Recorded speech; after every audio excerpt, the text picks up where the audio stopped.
मिरजेत कलगुटकींच्या 2 गटात राडा. खुणातील संशयित चेतन कलगुटकी याच्या घरावर दगडफेक. दोन्ही कुटुंबियांकडून परस्पर विरोधी फिर्याद. 11 महिलांविरोधात गुन्हा दाखल.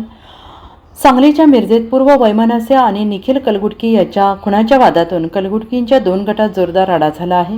यावेळी निखिल कलगुटकीच्या कुटुंबातील महिलांनी दगडफेक केली आहे. या प्रकरणी दोन्ही गटाकडून मिरज शहर पोलीस ठाण्यात परस्पर विरोधी फिर्याद देण्यात आलेली आहे.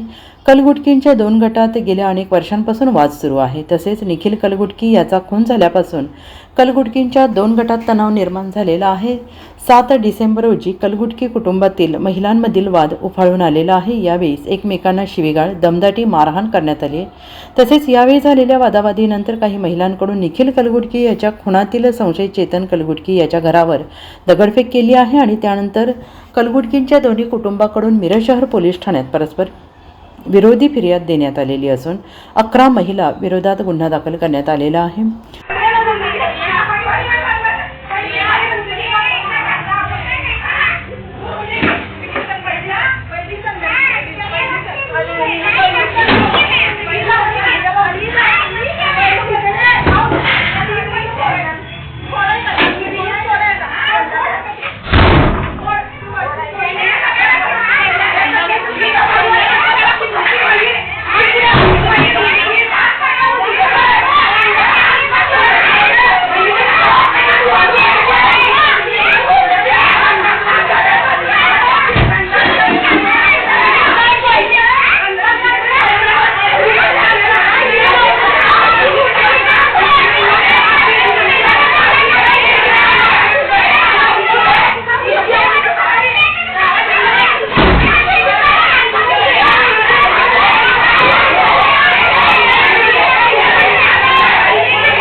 Bureau report SPN Marathi Miraj.